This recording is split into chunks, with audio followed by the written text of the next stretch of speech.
Welcome to XYPN Radio, where your host Alan Moore brings you into a community of fee-only financial planners who want to profitably and successfully serve Gen X and Gen Y clients. If you're ready to get the knowledge you need from leaders in your field, learn from forward-thinking advisors, and take action on your own goals, XYPN Radio is the show for you. Here's your host. Hello, and welcome to this episode of XYPN Radio. I am your host, Alan Moore, and thank you so much for joining us today. Today's episode is actually a conversation between Michael Kitces and myself talking about what advisors can expect from their first year in business. All advisors that start a business have times, especially in their first year, where it feels like things aren't working. They question if they should have made the leap and started a firm, if they made the right decision. We have all experienced the lows that can come from entrepreneurship, and it's really how you deal with those lows that's going to determine your overall success in business. I know a lot of advisors that are successful make it look easy, but ultimately they dealt with the same struggles you might be facing today. And in this episode, we talk about realistic first-year expectations in terms of income, why side hustles and income matter, the 4 areas we believe you need to be focusing your marketing efforts, especially in your first year, and finally, a discussion on how to build a support system to help you weather the storms that are inevitably going to come. If you're in your first year and feeling the pressure or looking to start a business and want to know what to expect, I highly recommend you listen to this one all the way through. As always, you can access the show notes and additional resources at xyplanningnetwork.com/31. And also remember that you can join our VIP community where you can interact with other advisors that are in a very similar situation to you at xyplanningnetwork.com/VIP. This month's shows are brought to you by WealthBox CRM, a technology partner of the XY Planning Network. Designed for financial advisors, WealthBox is simple, beautiful, and a collaborative CRM. As their tagline says, WealthBox is a CRM you'll actually enjoy. Start a free trial in 30 seconds at wealthbox.com, and also stay tuned for our interview with founders of WealthBox CRM, John Rourke and Dan Ferranti. So without further ado, here is the conversation between Michael Kitces and I about success and failures in your first year. So recently I was having a conversation with a financial planner who's a member of the XY Planning Network that started their business about a year ago and honestly was kind of starting to question some of the decisions that they had made and whether or not, opening their own business had been the right call. And if so, what they could do going forward to ensure their success. So Michael and I we were kind of having a discussion about this conversation that I'd had, and we realized we really haven't done any content or any shows around kind of the first year struggles. We like to show the positive side and the highlights and the great side of the stories for planners that have been successful. But even those planners have had struggles in their first year. Some people ultimately, their business just doesn't make it past the first year or two. And I don't want to call this a negative show, but it's a little bit more on the depressing side maybe than some of our rah-rah interviews. So I'm excited though. I think this is an important conversation to have, to just be realistic, I guess, about what the first year in business really looks like. I think it's crucial to be realistic about it. I mean, it is hard. You're right. This may not be the most upbeat of shows. We're going to talk a little about, basically what it's like to get beaten down a lot in your first year, because that's kind of what happens. I mean, that's the reality of any business where you're going out to sell something, including when you're selling yourself and your advice and your services.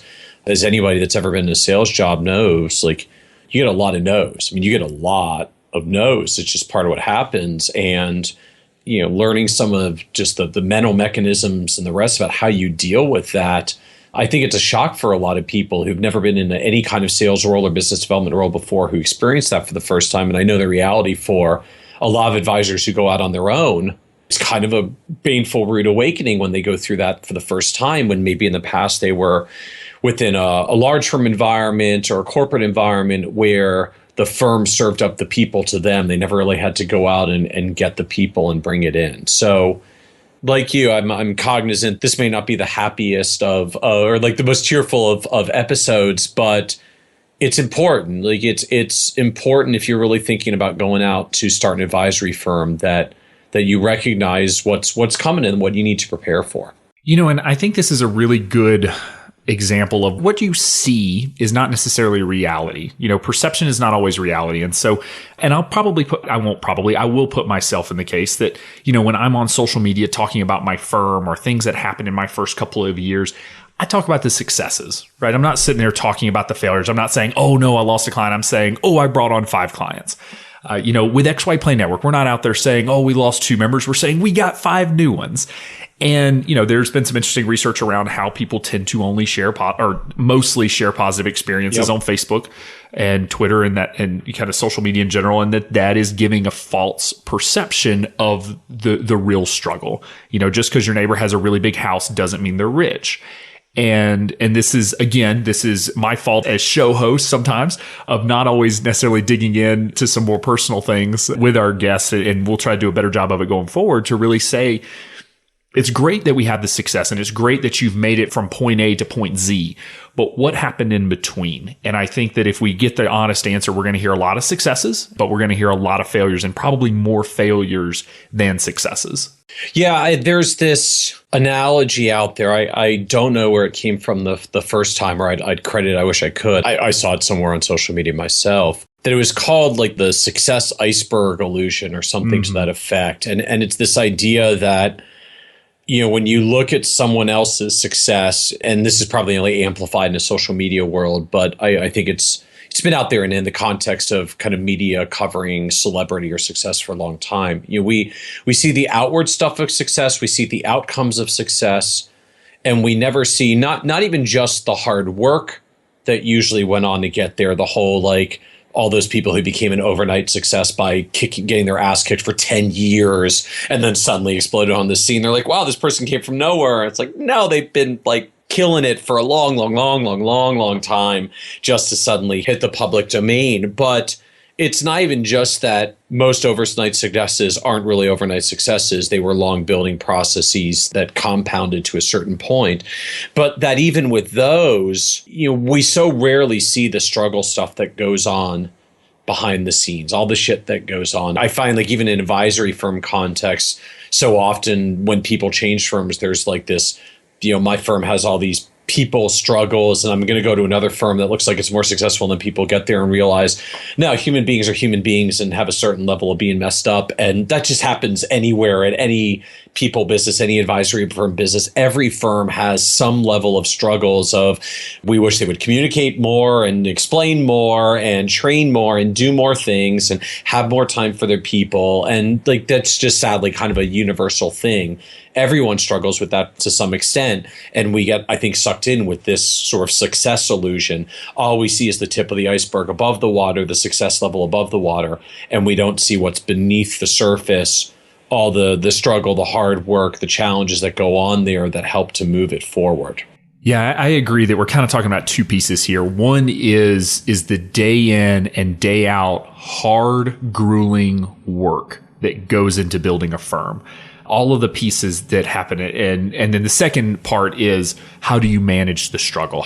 What's realistic about what to expect from your first year, particularly for those looking to make the leap? I think the best example of this is if we go actually all the way back to episode 7 with Jake Keebler. So if you go to xyplanningnetwork.com/7, Jake is an excellent example of somebody that I envied so much, because if you go back and listen to him, at 22 he got his first job, and by 25 he was 50% owner in a financial planning firm, and he's going to be 100% owner by the time he's 30 or before he's 31.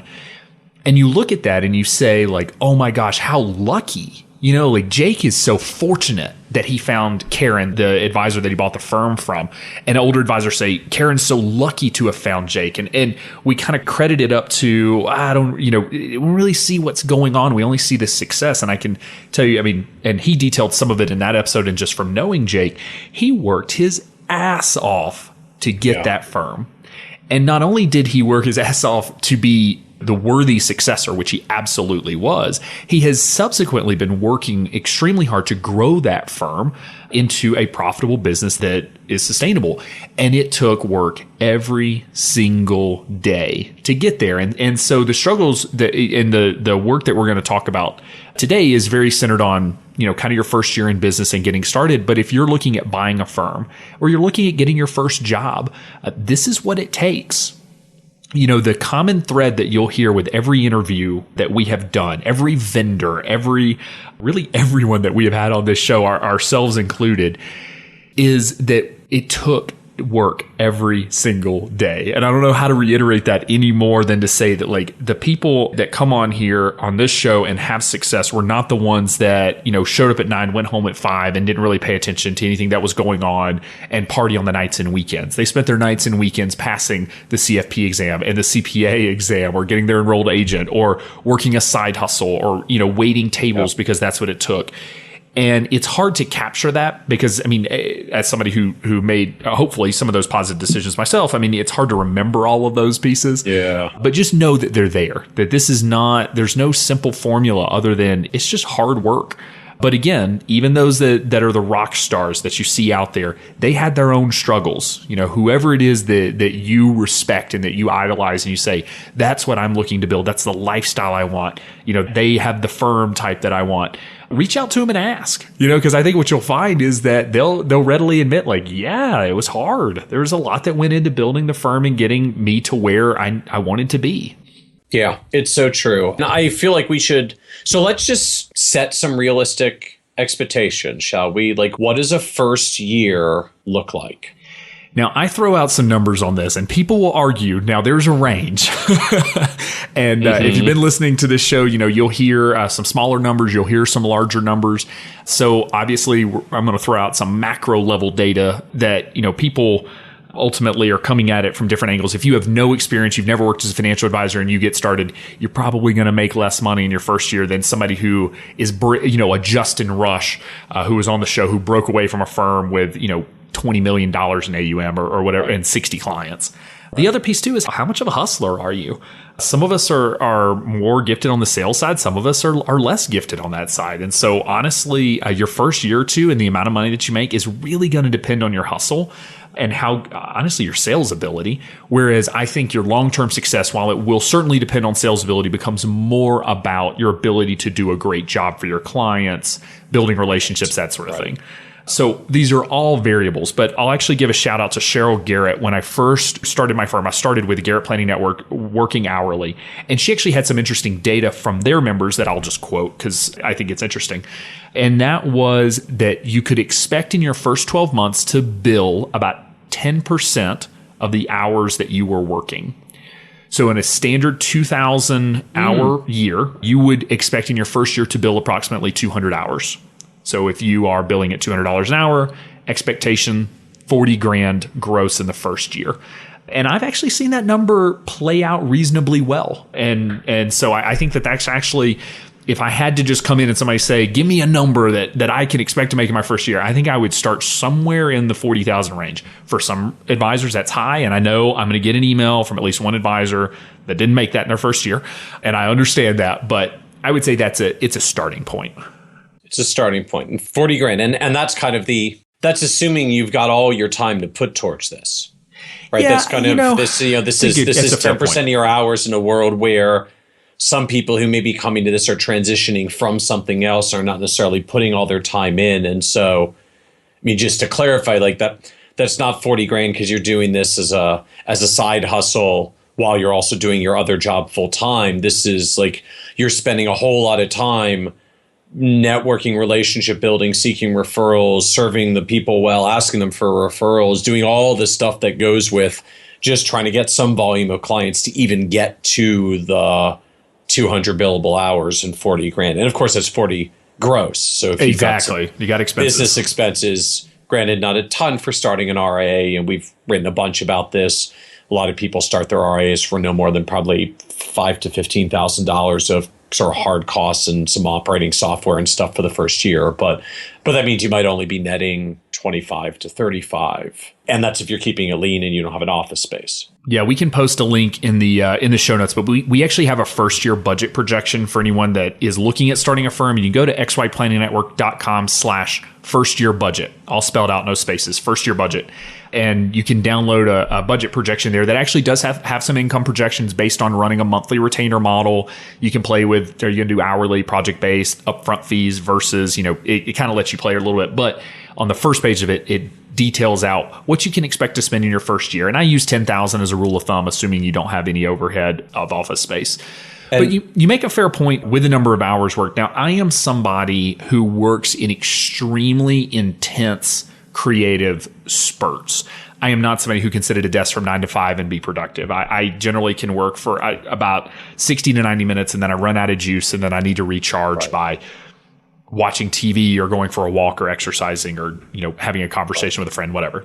And so, in terms of how you actually work, I don't think, you literally have to be like, okay, well, I worked exactly 2,000 hours or anything like that. It's more of just saying, I don't think it's about, if you're not sitting at your desk for 8 hours a day, 5 days a week, all year long, you're not going to get to your 200 hours. In fact, frankly, if you're sitting on your backside at your desk 8 hours a day, 5 days a week for your entire year, you're probably going to have very, very few clients because you're not actually getting out there to meet some people unless you've got one heck of a digital marketing strategy that truly allows you to take all your clients while sitting on your backside at your desk. Now, one of the things that I think it's important to add too is what type of income do you have coming in? So when I was doing hourly work, and the reason that I ultimately moved away from doing hourly was hourly is really, really awesome short-term income.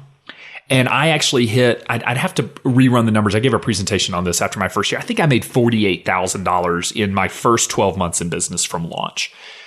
But if you ask me how much I made in month 13 off of my first 12 months, the answer is pretty much zero because I was doing all hourly work, which meant none of it was recurring. None of it was ongoing. So I built a pretty nice little, I had a great first year, but I was still in kind of this transactional, really pushing it mode. Whereas there are other planners that'll say, hey, I only made $20,000 in my first year, but I have $3,000 a month in ongoing revenue coming in from my monthly clients. And so sometimes your first year income is not always indicative of year two. Well, and frankly, I think that's actually worth even going a little bit deeper on. So one of the ways that the business has transitioned for people that are starting today from anybody who started, even a couple of years ago, particularly like 10 or 20 years ago, where the dominant paradigm was commissions across the board. So there really is a phenomenon about what it looks like to get paid up front versus what it looks like to get paid ongoing. So if I dial the clock back like 20 years, if you were coming in the business and you were helping someone with a $100,000 rollover, you had a shot to sell them a share mutual fund with a 5% load in the 90s, and a $100,000 rollover was going to get you paid $5,000. And that's a decent chunk of change, particularly back then. Now, you go and work someone with a $100,000 rollover, we're charging them a 1% AUM fee, if that, at least in asset context. We're charging them a 1% AUM fee. So we're not talking about $5,000 anymore. We're talking about $1,000. And of course, since you're going to pay them on an ongoing quarterly basis, what that really means, if you do all the work and stuff and get them to do business with you with asset management, 3 months from now, you're going to get your first quarterly sweep for $250. And it feels good. Yes, it feels good. It's pretty awesome. And you see this, dollar, revenue coming in that'll be recurring. But that dynamic that, in the long run, if this person stays with you for 10 years, eventually this will be a more profitable client in the long run. In fact, you'll be incentivized to reinvest into them because you want to keep them around paying their $1,000 a year plus growth over time. So it's actually a really good alignment of business, and that's part of why AUM businesses grow. But it makes it, ironically, particularly difficult up front getting started because, just simply put, you're not getting the big hits of commissions that many, many advisors out there who started in the past were able to do. And so it creates this kind of income gap where even if it's going to grow well in the long run, it takes some time to get there. And Alan, you kind of raised it with the comment that you made. If we like, maybe you can reverse engineer this a little. So 200 billable hours, some clients you're just going to work with for an hour or two. Some clients are going to have deeper projects. So you might be working with them for 5 or 10. So, that 200 billable hours probably is 30 to 50 clients, maybe something in that range, which if we back out more is like 2 or 3 clients a month. That's all we're really talking about here. So, when you're taking on 2 or 3 clients a month and they're doing, just hourly fees or just AUM fees, or even when you're getting them going on monthly retainer fees and they're going to pay you your $100 a month or $150 a month or whatever it is, just kind of recognizing like how slow that build is. I mean, you said it that if I'm bringing on clients, if I get my 30 clients at the end of the year and they're paying me $100 a month, the good news is next January 1st, I start the year with $3,000 a month of ongoing recurring revenue as long as I'm serving my clients well. That's a decent, stable number when you get that just by keeping them and serving them well. Now everything you grow from here is new and gravy in your building. But if you're going to get to your 30 clients, if we even just assume you're getting a couple clients a month evenly through the year, so your January clients will pay you 12 months, your February clients only pay you 11 this year, your March clients only pay you 10, et cetera, all the way down. Your November clients only pay you 1 month. So even if you're going to enter next year with your 30 clients and you're making $3,000 a month of revenue and you're building from there, you still might only book $15,000, $20,000 of revenue in the year. It might even be worse than that, because if it takes you a little bit of time to get going, which it does for most people, even that 30 clients is probably going to be less in the first half of the year and more in the second half of the year. So just there's this really rough building process that comes from the fact that okay, by the time you get into year one or head into year two, you might have your 30 clients and $3,000 a month of recurring revenue. And then by the end of year two and into year three, you might be getting to 60 or 70 clients. You're picking up some better ones. You're starting to get some bigger ones. You're doing some other things for them. Maybe you're adding in a little bit of AUM to the monthly retainers. The numbers start compounding. And suddenly by the time you get out into year three and beyond, the money can start getting pretty good if you're working that pace. But, it's easy to, I can easily draw a path that says, you want an easy path to get it to making $100,000 a year of recurring revenue in your third year in the business. You just need 2 to 3 clients a month, 1 client every other week for the next 3 years, and you'll make $100,000 a year. Asterisk, except you probably won't even clear $20,000 in your first year of revenue, much less even that of take home. So I think it's crucial to sort of recognize and set that dynamic and expectation that these are slow build businesses. People backfill them a little. I'm sure you're going to touch on it more in a moment here, Alan, of still doing some hourly work to help fill that gap, still doing some project planning fees. Some people charge upfronts when they're getting started with a client, because there's just actually a little bit more work done up front, so it's kind of justified for the cost, and because frankly it helps you manage as a business owner to say, I'm going to do a little bit more work up front, and I'm going to charge a little bit more up front, because I'm also just trying to make sure there's enough revenue coming in for this business to be viable.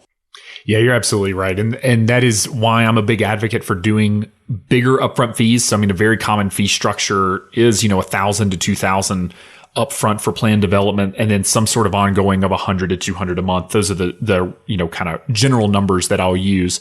And it is because if you only bring on 1 to 1.5 clients a month, so let's say 12 to 18 in your first year, it's great to have that ongoing revenue ready, going into the next year. But it's also nice to have made 12 to 18, $20,000, whatever that number ends up being, in those upfront fees.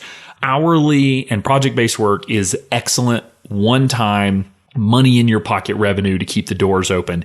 It's terrible for building a long-term income. And so this is the balance. And it's why I think you see a lot of hourly advisors ultimately shift into retainer models, because they just hit a point to where they're tired of the transaction. And we don't have to go down that rabbit hole too much. But, I think it's why you see folks moving from the commission world of the one-time hits to the AUM world of the ongoing. And when you're starting a firm, if I could encourage folks to look for balance, don't look for all one hit, don't look for all ongoing, but try to build both. And I think that we're actually going to we'll talk a little bit about marketing. You kind of do the same thing in marketing. You want the short term and you want the long term stuff coming in. That's what's really important. And, and I think that kind of speaks to the fact that ultimately you got to be able to pay your bills. If you're starting a business is hard. Now, starting a financial planning firm is cheap. In my opinion. When I look at, I have a friend that, relative to business, true capital intensive businesses. Yeah, it really is pretty cheap actually starting an advisory firm. Yeah. If you want to download the first year budget projection, you'll see that you can start a firm for less than $10,000 in your first year. I know a guy that started a bakery that spent more than that on an oven. Yeah. And he had a whole lot more stuff to put in that bakery to make that work. It's a huge benefit, and it's something that has been great with technology, we brought down the cost of starting a firm, and we're, actively pursuing that in XY Planning Network. But it also makes it appear that, I guess I don't need any money to start a firm.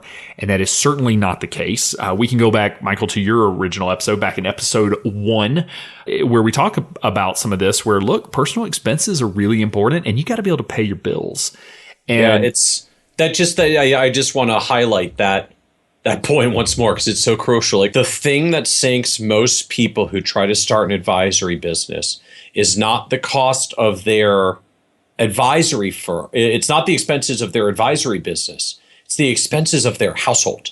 Absolutely. It's paying their personal bills. It's not the business bills. It's the personal bills. And when you walk away to start this advisory firm from something else and there's no salary coming in, like, there's this gap. There's this gap on the income that you used to use to pay your bills. And that becomes the biggest bottleneck. I mean, for almost every advisor I know, basically every advisor I know that had to hang up shop on their advisory business, tried to start it, wasn't making enough money and had to walk away. For all of them, it was personal expenses that were ultimately the breaking point. It wasn't business expenses, because there's just not that much for business expenses, with, I guess, the small caveat, if you have a physical office overhead is sometimes a bit burdensome for some people. It would be an interesting survey to do. Anecdotally, I will say this just based on the people we've had on the podcast and just conversations that I have with advisors, but those that I would deem successful, that have been in business, 3 to 5 years, they have the income that they want and they're happy. I would say that the vast majority of them, if not every single one of them, made a drastic shift in their personal spending when they launched their business. And will have advisors tell me, we're actually looking at buying a bigger house, or, we can't move. We can't, I need these things in my life. If you're not willing to to budge on personal expenses, I would say just wait until you're ready. Because honestly, I think that's very indicative of maybe you don't have enough support from your significant other or your partner. You may not have the financial wherewithal. You just may not have the drive yet to say, like, look, I'm going to make some cuts here. Because I can tell you, I personally, again, I need to pull these budget numbers from that first year presentation. I think I cut my budget exactly in half. Or my living expenses went exactly in half. I moved from this gorgeous 2-bedroom lofted condo, renovated. I mean, it was an old manufacturing building. It was like my dream condo. And then I moved into like a 1-room studio apartment on a 4th floor walk up.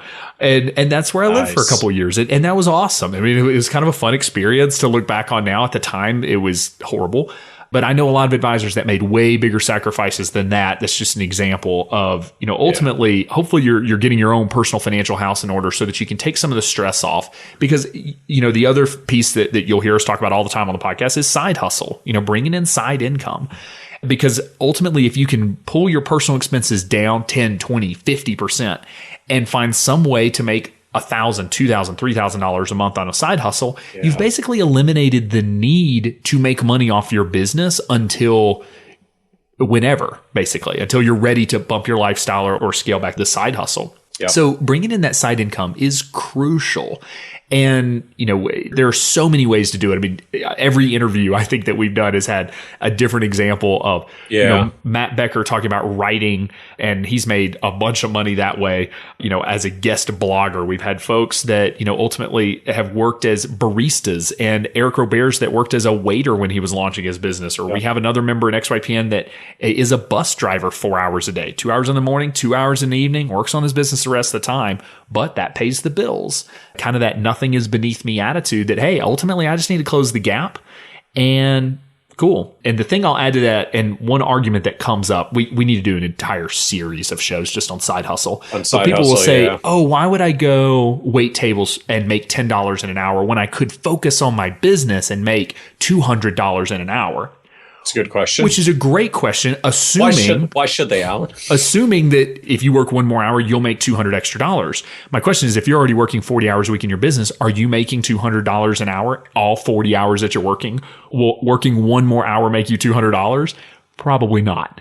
The truth is, if you're going to make that money, you already would be. And yes, there's a lot that you could be doing to, network and do marketing and things like that. But ultimately, you need to be around long enough for all of your marketing efforts to work. And the only way you're going to do that is by having some sort of income source. Some folks are fortunate enough to have a partner or spouse that is fully supporting. Some people have a nest egg sitting there, ready to help out. Ultimately, you may need to go out there and wait tables for a year or two while you get your business up and running. Yeah, it's an interesting dynamic. I find there's kind of this gap that emerges as well where, the truth when you're getting started early on in the business, you just don't necessarily have there's not necessarily a lot of stuff yet to do in your business. I mean, when you get into this, like, why would you go side hustle? Let's say you're kind of focusing into some particular niche, whatever it is. Like there's a point a couple months in, you've met with every local person in this niche. You've contacted every editor of every magazine. You've done an outreach to some speaking engagements. You've met with a couple of influencers, but like it would be weird to call them again. Like you gotta give them a little time. You've hit pretty much every channel that's available to hit. And at some point, like you just have to pause. Even when you want to focus fully on the business, there's only so much time you can spend on marketing and business development because you can only hit people so often. Otherwise, you're just pushy or annoying or aggravating them. And you don't necessarily have a ton of clients yet to serve, to spend time on. So it is true. I do see kind of these gaps in time that come up for people. Now, some people that's nice for the transition. It's mental break for them. There's a lot of kind of good stuff for that. But you're right. Sometimes that means there's just a time opportunity for side hustle, which might be a good idea because just the reality as well is marketing time is, well, it's not unpaid time because it will pay you well in the long run, but it's not currently paid time. And so there's just a balancing act as well. Like you could spend 40 hours a week making no money because you're setting the groundwork for the future, but it's marketing, you're not getting paid now. Or you can spend 30 hours marketing and 10 hours making sure you can pay your bills. And there's some balance to that in the real world that most people have to go through and deal with. If you look at marketing in terms of value of time spent, and maybe you could list out every single marketing activity you can come up with. And I promise if you start to do that, your list is going to be insanely long, longer than you could ever possibly accomplish. And go through and rank the value. What are the 10s? And we're actually going to talk about some of the 10s here in a minute. What we think are value of 10 you must be doing in your marketing, especially in your first year. What are the 9s? What are the 8s? Once we start getting into those like 7, 6s, 2s, and 1s, and you may say, for me, it's in-person networking. I was always really bad at it. You can go back and we just had Eric Roberge on in episode 29 talking about how he does a lot of in-person networking, which is awesome. He's built a great practice on it. So for him, in-person networking is really, really high. For me, it was really, really low. There's always time. There's always another task. There's always something else marketing related you can do. But if you've run through, to your point, Michael, all the 10s, 9s, and 8s, maybe even some of the 7s, it's probably a good use of time to go make some money as opposed to starting to get into those 6s, 5s, 4s, 3s, because it's just not a good use of time. And again, you need to be in business. You need to be around long enough for those 10s, 9s, and 8s to come to fruition because marketing is a long-term play. You're building a brand. You're building a business. You're getting your name out there. Ultimately, clients don't just flood your office from day one whenever you go out there and hang your shingle. Yes, you don't just tell people you're a financial advisor now and they all show up with their life savings to hand to you. Yeah, wouldn't that be nice? Truth be told, I actually think marketing financial planning is ridiculously easy compared to some other industries out there. There are a lot of industries I would not want to try to build a business in. I wouldn't want to be trying to build laptops. When we come from things like that, building an advisory business, I think is actually a lot easier than many other industries, but it doesn't mean it's easy. It's still going to require a lot of hard work. But again, you're going to run out of the really, really high value stuff. So take that opportunity to go make some money, be around long enough for it to work, because when it does start working, you're going to love it. You just got to be around long enough to really experience it. So we talked a little bit about dollars, kind of income expectations, this income gap that emerges. Make sure you've got some side hustle income sources, structure how you work with clients to make sure you can manage that cash flow gap, realistically, have some cash reserves. I know people who go from, 2 income couples to 1 income couple and they live on one person's salary so that they don't need the other person's. They scale back their personal expenses. I mean, it's your personal overhead that tends to bury you is when you're trying to launch an advisory firm, not the business overhead. But what about the activity itself? So we've talked about marketing activity, because that's kind of the dominant activity in your first year as an advisor, since you don't really have a ton of clients to be servicing and you don't have a lot of business logistics to manage because there aren't a lot of clients with business needs. So like it's mostly kind of business development and marketing and trying to get going. So what do you look at? Like, well, how do you think about activity in the first year? Like when someone comes in and says, so what the hell do I do? Like, where would you tell them they're going to be spending their time? You're going to be spending your time on marketing. I mean, plain and simple. And I hear this a lot from advisors like, oh yeah, I'm really working on defining my process and really shoring it up. I'm really learning all the technology. And I just bought financial planning software and I'm really getting in there and learning it. And that's awesome. But you don't need to understand how to use your financial planning software until you actually have a client. So while it's fine to spend some hours on those things and get yourself a little more comfortable with your processes to the point that you can tell a client what your process is, ultimately you just need to be out there selling. And I'll tell you that I sold my first ever financial plan to a client. It was the first client that I ever had kind of brought on board. And I think it was 15 hours for a comprehensive plan. So it was like $2,700. And I just nailed the prospect meeting and they signed on immediately. And they walked out of my office and I went, I don't even know how many meetings I'm going to have with them. Like I don't even have a process because I literally had been spending all of my time marketing. But it worked. I brought them on and, kind of went through that process. Maybe they would get a better experience later on down the road. But it was all about going out and finding clients. And I have always maintained this philosophy on when it comes to marketing.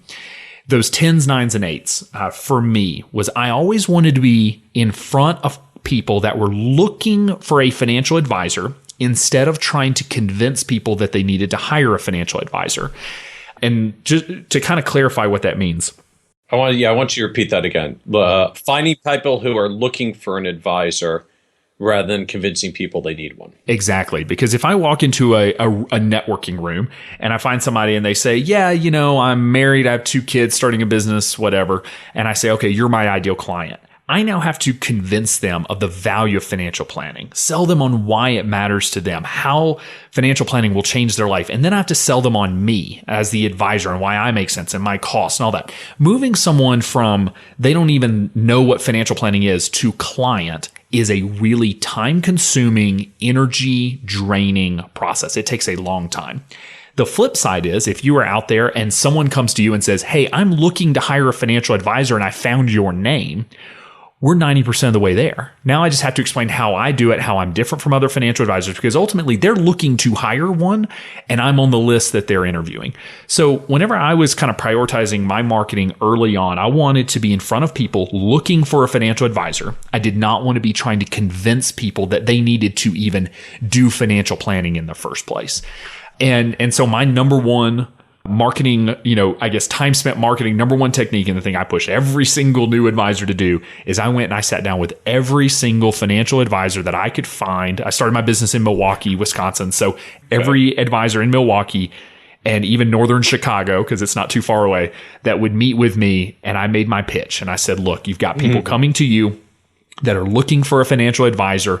If they were fee only, a lot of times they had $500,000, $1 million minimums. And I said, I know you're a great financial planner. So your name is out there. You're getting prospects flooding your office, but ultimately you can't help everyone that's coming to you. So instead of telling people, which has kind of been the traditional way, sorry, you're not rich enough to work with me, come back when you're rich.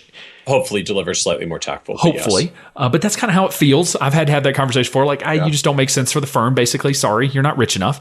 Instead of saying that, say, hey, we specialize in working with high net worth individuals. We really understand their needs and what they do. But there's an advisor just down the street from here that specializes in working with young professionals or eventually became specialized in working with service professionals looking to start a business. It's kind of where my niche evolved into. That was you want to talk about hot prospect. I mean, this prospect called a financial advisor and said, I want to meet with you. And then that advisor made a referral to me. So by the time they got to me, man, they were sold. They were ready to go. And honestly, I got a dozen clients in my first year. I got 12 clients in my first year from a single financial advisor in Milwaukee. And I can tell you, not every single advisor referred to me, but one decided that she liked me. And I'll give a shout out, Paula Hogan. I'm sorry, Paula, you're going to get about 100 emails from people in Milwaukee now. We were both in Napa. We were both fee only. We both had very similar philosophies. And she just sent me a ton of prospects that didn't fit her model. And so if you don't do anything else, in my mind, the 10 that is out there is go get in front of every single financial advisor that is in your area, particularly the fee only and fee based ones that ultimately have higher minimums. They are investment focused. They need the AUM in order to, because that's their business model. Go get in front of them and get those referrals. Yeah, I couldn't agree enough here. This to me actually is probably the number one business development opportunity to me that most advisors leave on the table. And it's a unique thing that emerges. Well, A, just when you pick a niche in general, when you pick a focal point, and B, I think with XYPN, because in practice, kind of the whole network is basically about serving a niche, or at least a group that is a niche relative to what everybody else does.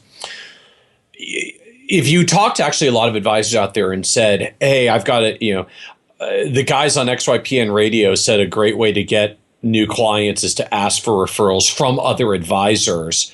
Like, it would probably take them a minute or two just to stop laughing loudly and somewhat rudely in your face. Because historically, every advisor has been the same generalist, and basically we were all in one giant competition with each other.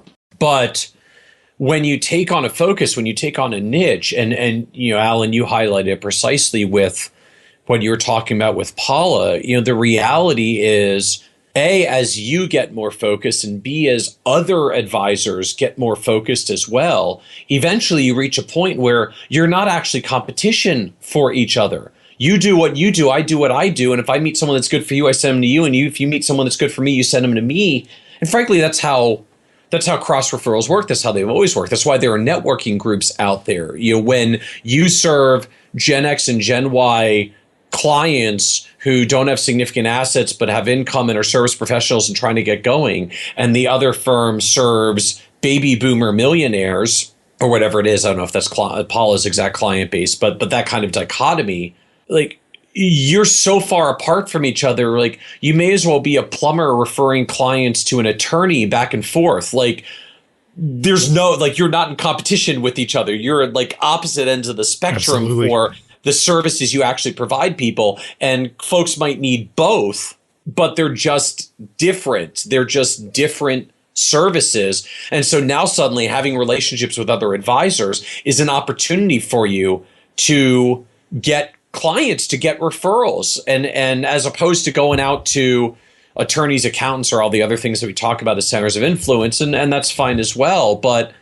start with the most successful advisors in your area, who inevitably are going to be visible, be driving their own new clients, bringing business in, not taking all of it because either they've got their own niche or they've just gravitated their minimums up because they've been successful. And many firms do that as they get successful.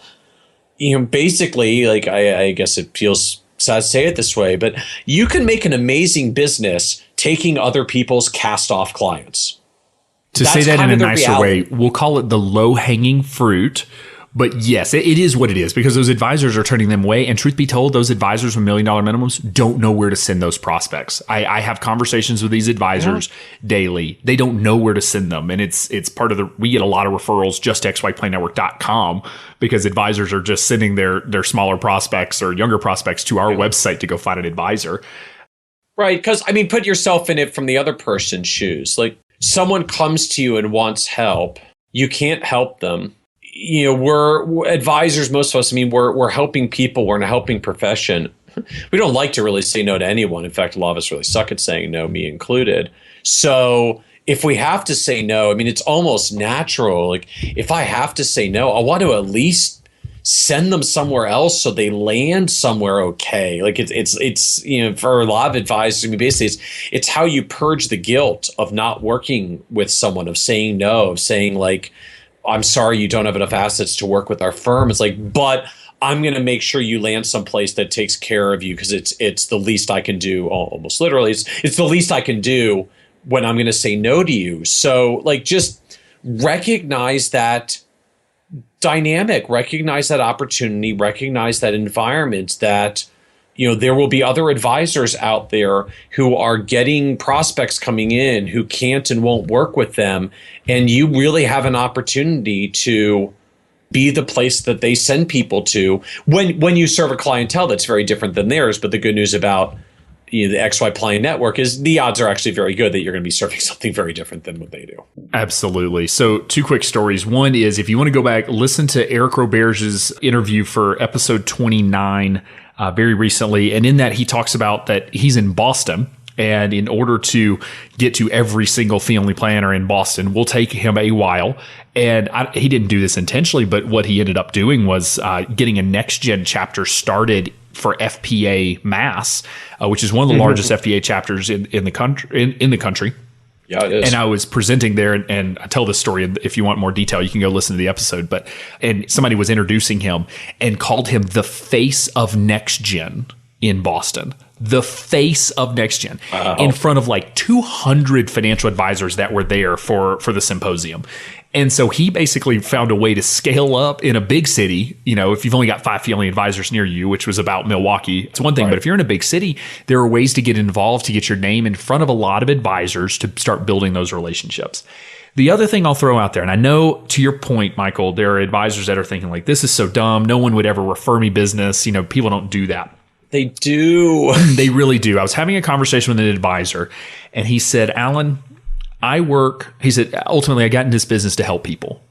I can't turn people away because I don't have enough money. I end up working with people I shouldn't. He said, it would be cheaper if you would bring me a planner. I will fully fund their first 2 years in business. I will write them a check, and I will send them all the prospects that I'm going to end up working with that I shouldn't. And I'm going to funnel so many prospects for business. He said, that would be cheaper for me than continuing to work with all of these clients that don't fit my model, because it's costing me so much money in terms of time and staff resources.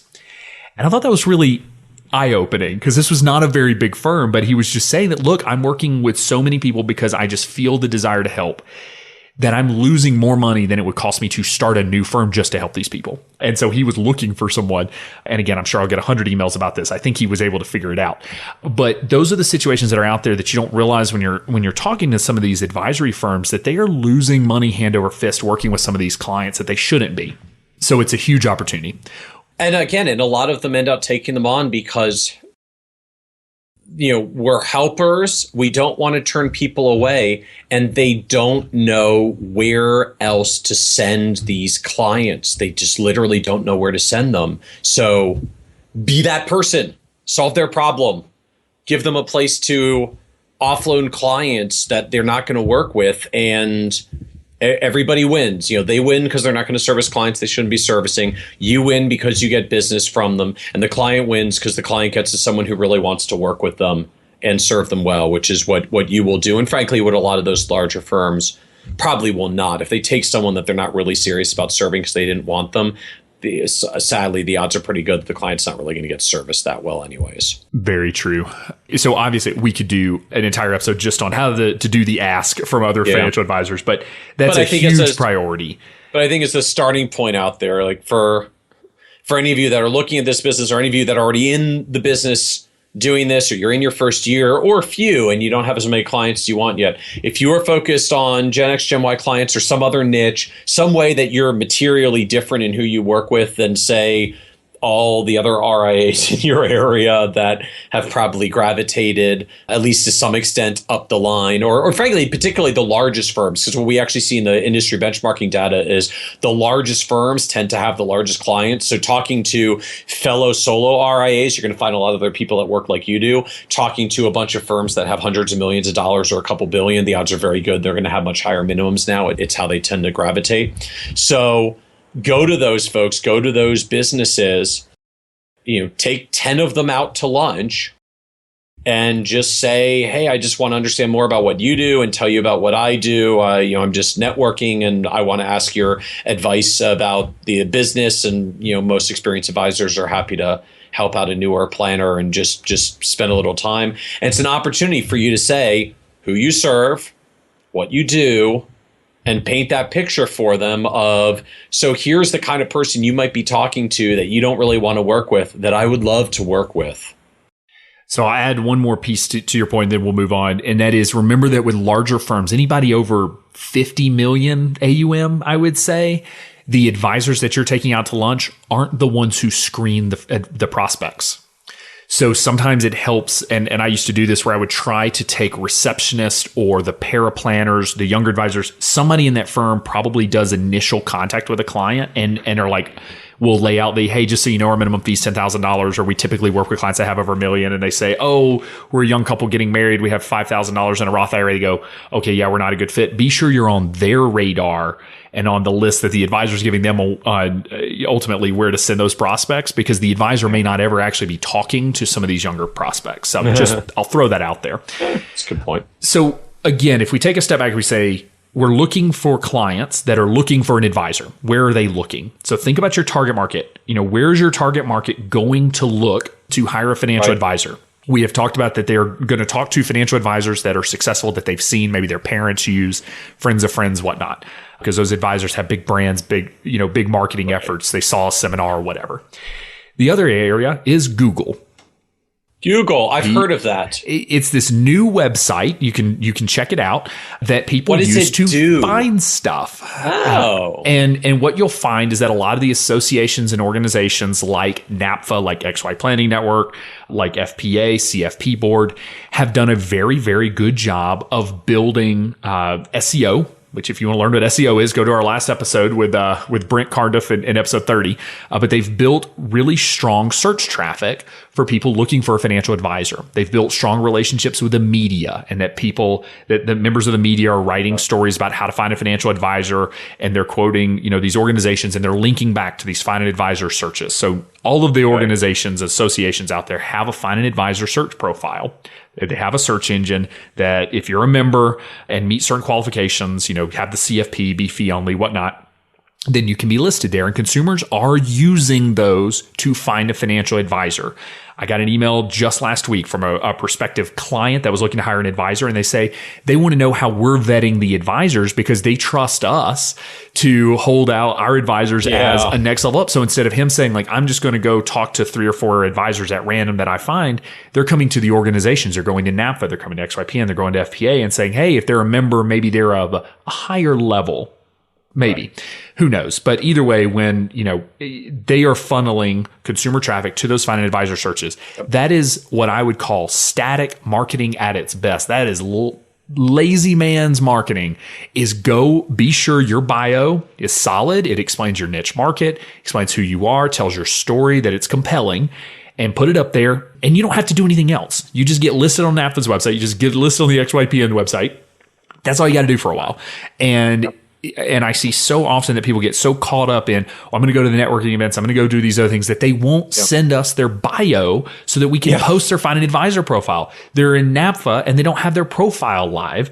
And we're just sitting there just, pulling our hair out going, just do the easy stuff. Because ultimately, any lead that comes through NAPFA, any lead that comes through XY Planning Network is an extremely hot prospect. They went out and looked for, how do I find a fee-only financial advisor in my area? They were searching for you. Absolutely. And they contact you, and the only work you have to do is get your information listed so you can get up there. Well, and be a member of the respective organizations, but you're a member of XYPN if you're a member of XYPN. And this is frankly one of the many reasons why we support NAPFA and support all of having our planners in NAPFA, because NAPFA does actually have an ability to drive prospective clients in a world where, frankly, many of the firms there are not particularly targeted towards Gen X and Gen Y. So you're especially well positioned as a advisor serving Gen X and Gen Y to be participating on some of these sites and platforms and clearly saying, here's my niche and here's who I work with, because when the young person shows up and looks through a half a dozen profiles and yours is the one that says that you work with young people and they're a young person, like, there you go, match made in heaven. They call you, they want to work with you, and things are looking good. So if you're not going to do anything else after this show, you're going to go get your profiles live if you're members of those organizations. If not, you're probably going to join some of those organizations in order to get a profile. Yeah, seriously. You're going to go start meeting with members of those organizations, if you join XYPN and you call up a couple of advisors that may be in your area and say, hey, I want to meet with you, it's better fit, I guess, if you join NAPA, because there's going to be a lot of advisors with higher minimums. Say, hey, I joined NAPA. I believe in that financial planning should be done in this manner. We have similar philosophy. Can I take you out to lunch? You're going to get those lunch dates. So those are two pieces. Anything else that you'd add to the list of just must-go do's that people in their first year need to be thinking? That's really the big two. I mean, the obvious number three. Well, all right. So like 3 and 4. Number 3 is you're going to go back to your friends and family, your personal network. The industry term for this is your natural market, the people with whom you already have relationships with predating the launch of your firm, and you're going to go back to them and you're going to tell them what you do now. You're not going to solicit them for business and say, hey, I just launched my firm. How about you roll all your money to me? Because that's weird and awkward and not a cool thing to do. But you're just going to go and explain to them, hey, it's been a while since we caught up. So I, just wanted to fill you in. Like, I've gone out, I've launched my own firm. I'm really excited about it. Here's who I'm going to serve and here's what I'm going to do for them. And so, if you know anyone like this, keep me in mind. Now you'll describe your ideal client, and you might be describing them, so you can let them self-identify and say, well, geez, like what you're building sounds perfect for me. Oh, well, awesome. I'd love to work with you too. So you're not going to pitch them. You're just going to talk about who you want to serve, and they can kind of figure it out for themselves if that's a fit. But make sure your natural market knows what you do. Make sure other advisors in the area know what you do. Make sure that, God bless, when someone's searching for you on Google, they can find you on XYPN site and NAPA site and the rest. And then go work on your niche. Go work on your marketing. Go work on building relationships and networking into the space that you want to work in. Ultimately, that's what you're going to do in the long haul. And that's frankly where you're going to have the biggest ROI, the biggest return, the biggest impact in the long run. But that takes time. I mean, we're talking about today kind of the struggles in the first year. Frankly, what I see for a lot of niches to really get going, it takes about 3 years for niches really to gain momentum. It's a grinding first year of getting clients in. It's a grinding second year of getting clients in. And then finally out by year 3, suddenly people start referring you because you've been around for a while and your name's been out there and they're getting to know you and they start to trust you and they like you and they begin to send business. But that process grinds, frankly, even longer. It's great payoff in the long run, but it's the slowest part of the build. And so these are the ways that you complement it, that you fill the gap. So kind of circling back on the overall topic, I mean, we definitely wanted to hit on some, if you're in your first year in business, you're struggling, you're not sure where to focus your efforts. These are the places that we want to start with. The first year in business is hard. And I don't think we can say that enough. Ultimately, it is a challenge. It is a grind, and it is draining emotionally. Jude Boudreau, I'll never forget, when I was launching my firm, he told me, Alan, you'll have the highest highs and the lowest lows all in the same day. That's entrepreneurship. And he was absolutely right. And so I remember the day that I was sitting there, that I woke up, I had a little office, went to my little office, and I looked at it and I said, I can't pay rent. I'm done. I was about 6 months in to having launched my business. Things were going good. I was meeting with advisors. They were getting prospects, but they weren't signing on. I did not follow the advice that I'm giving other advisors on having a good side hustle. And I just sat there and I looked at it and I said, I can't pay the bills. I'm done. Now, that is a scary, scary moment. And it is a moment that I think every single entrepreneur faces. Every single first-year business owner will face the moment where they go, this is not working. If you go back to every success story that we have had on this show, every single one of them had a moment, and they probably had a lot of moments. Or several, yeah. Some are still having the moments 3 or 4 years in and that appear to be successful, but they're still having the moments where they go, this is hard. This is not working. Did I make a mistake? And it's in that moment that you will learn and that you will wish you had followed our kind of final piece of advice earlier on. And that is that if you want to be a successful business owner, if you want to successfully start a firm, you need a support system. And I think it comes in 2 places. It comes from your family and friends, the people that are around you.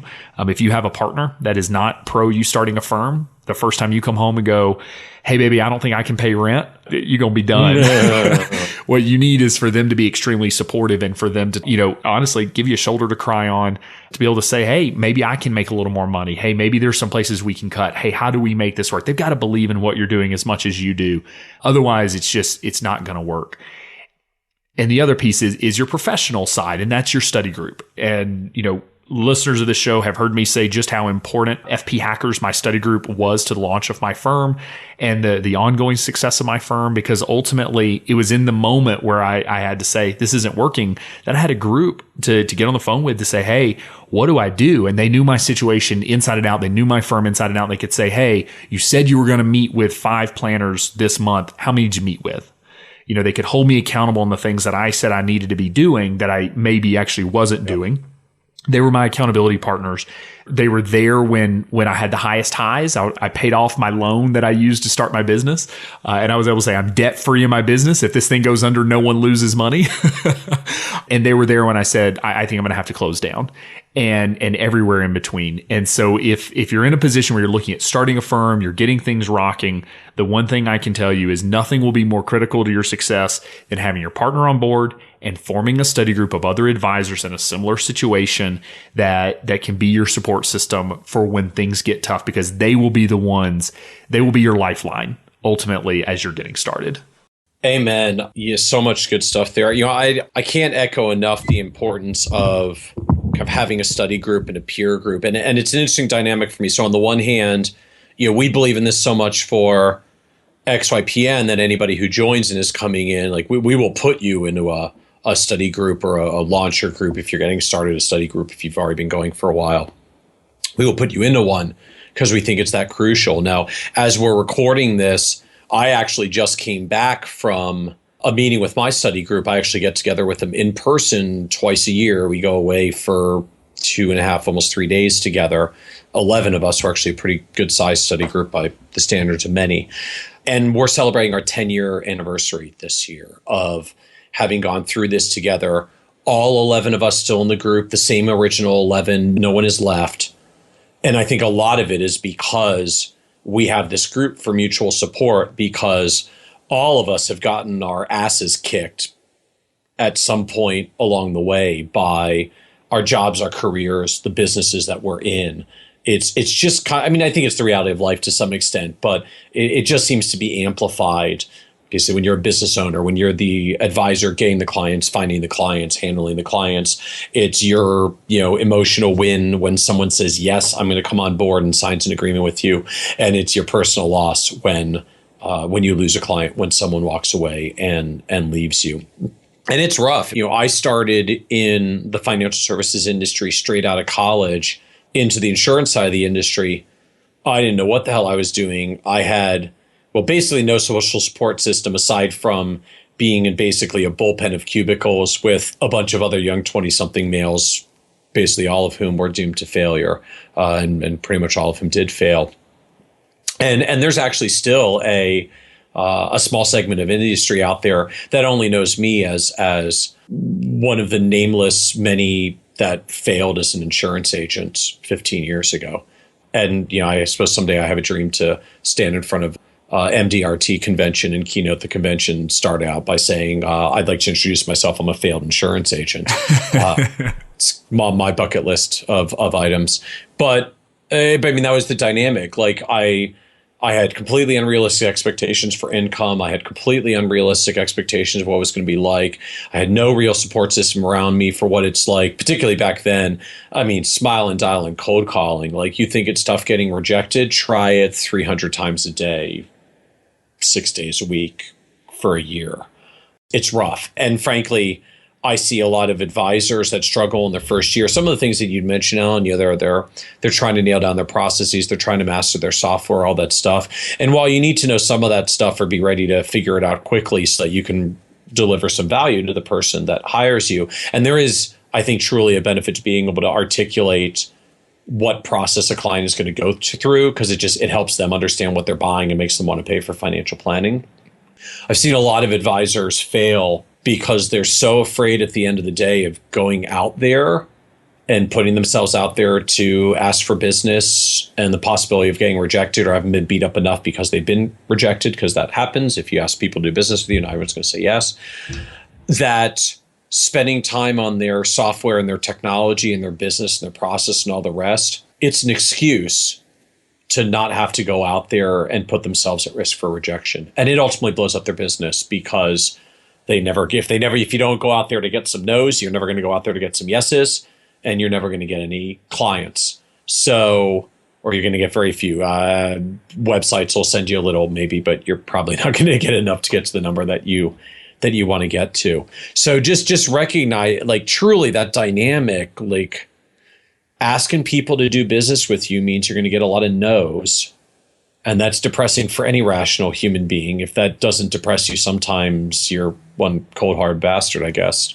Sorry to anybody, I just called a bastard. But like, I mean, it sucks getting rejected. It's true. It's hard. So, if you're not prepared for that and you don't have someone to support you on that, study group, family, friends, peer network, colleagues, whatever it is, the odds you make it through are not very good. I mean, I left, I failed. I tagged out in a little over my 1 year mark because I wasn't getting business done. And, probably my own sheer stubbornness. I stayed in the industry and fortunately landed at a good place of, really just sheer dumb luck. Landed in a firm that did real financial planning and kind of found my way in my career. But, I was very unprepared for how hard it is to really go out and get clients, and had very little support system around it. And it's a miracle I'm not out of the business altogether. Yeah, I mean, my first boss, Rick Kaler, was a real estate agent before he became a financial planner. And I remember him telling me he had to give away 10 business cards to get 3 leads to get 1 sale. 10-3-1. 10-3-1. So he could look at that as 9 fails or 1 success. And ultimately, to your point, you got to be able to deal with the 9 fails to get to the success, and build in that network, build in that social network. And it doesn't even have to be, I think the study group is unbelievably important, but it can just be somebody at the CrossFit gym, or, at the local YMCA or your church or whoever that you go get a beer with, that you can just hang out with, to turn it off, to just kind of turn off business a little bit and enjoy yourself and relax, because, it is going to be a tough year. It's going to be a grind, but it doesn't have to consume you either. And so, my hope from this episode is that we can shed a little bit of light on what's real, what's realistic, what are people going through, that the success stories that you've seen, you're only seeing the tip of the iceberg. You're only seeing the successes that they're kind of putting out there. And again, Michael and I, we both do this too. We're putting out the successes. You're not seeing the hard work. You're not seeing the day in and day out grind. You're not seeing the failures. And so 6 months in, when you have that moment of this isn't working, sometimes it's hard because you think, I'm the only one experiencing this. And I would say, you are not the only one experiencing this. Everyone has had that experience. If you go through your first couple of years without ever having that moment, then you are the only one experiencing that. So yeah. It is one of those, everyone is having this, even if we're not talking about it. And we can probably all do a better job of sharing some of those moments. So Michael, thanks again. This is a fun one. This is always good. So unlike all the other ones with me that are not, fun. They come and go. Oh, all right. Thanks. So thanks everybody for tuning in. I hope everybody else likes it more than you did. Thanks everybody. Thanks. Now, I know this episode was a little different than some, but I hope it was valuable for you. I know we can focus a lot on successes, but it really is just as important, if not more so, to be honest, and share the failures and struggles that we've all experienced in our first couple of years in business, because I don't want you to feel alone when you face those moments. You can access the show notes and additional resources at xyplanningnetwork.com/31. Also, remember to join our VIP community at xyplanningnetwork.com/VIP. This month's shows are brought to you by Wealthbox CRM, a technology partner of the XY Planning Network. XYPN actually provides Wealthbox CRM for free to all its members. Wealthbox CRM is simple, beautiful, and a collaborative CRM for the modern financial advisor. Start a free trial in 30 seconds at wealthbox.com. And also be sure to check out our interview with founders of Wealthbox CRM, John Work and Dan Franti. Thanks so much for joining me today. We'll see you next time. You're not alone, and you're not crazy. It's scary starting, building, and growing your own financial planning firm. And that's why we put together a free private community just for you, the Cutting Edge Financial Planner. Go to xyplanningnetwork.com/VIP or text XYPN Radio to 33344 and join a network of thousands ready to change the lives of Gen X and Gen Y clients.